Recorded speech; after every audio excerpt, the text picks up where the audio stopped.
সারাদিন রোজার শেষে ইফতারের পরে এক খিলি পান খেলে কেমন হয়? যারা পান পছন্দ করেন, ঠিক না?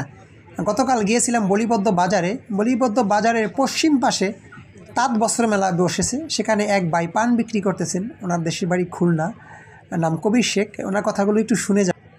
ভাই, এটা কি সদরঘাটের পানে খেলি নাকি? হ্যাঁ, আপনার বাসা কোন? সদরঘাট?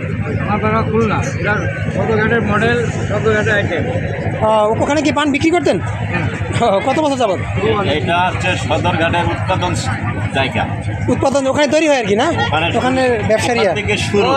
মমতাজ আবার সদরঘাটের পানের খিলি মানে খাওয়াতাম, যদি সুন্দর একটা মুখ পাইতাম। এটা ওই মমতাজ আবার সেই সদরঘাটের পানি খেলি। আচ্ছা আচ্ছা আচ্ছা।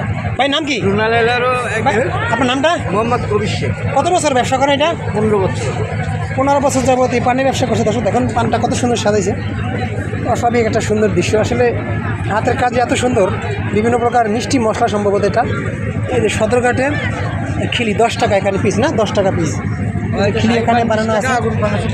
আর এখানে এই যে শাহি পান আছে, আগুন পান আছে, যেটা আমরা অনেক সময় ইউটিউবে দেখেছি।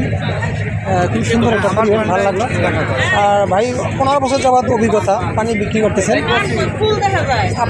আপনি করেন নাকি আপনার বাপ দাদা করতো কেউ? আমার বাপ দাদা কেউ করতো না, আপনি করতে? আমি শখে এই ব্যবসাটা শিখেছি। কীরকম লাভ টাভ হয়? মোটা কিনা কেমন হয়? পার ডে ভালো হয়। দেশের বাড়ি কোথায়? খুলনা, না? খুলনা বাঘেরা ট্রাম্পাল থানা। নাম যেন কি বললেন? মোহাম্মদ কবির শেখ।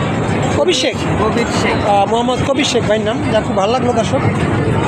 আমি আজকে দেখে আসলে আমি পান খাই না, তারপরেও দেখে খুব লোভ হলো আর কি। রমজান না হলে একটা খাইতাম। আচ্ছা ভাই, ভালো থাকেন, আপনাকে বিরক্ত করলাম।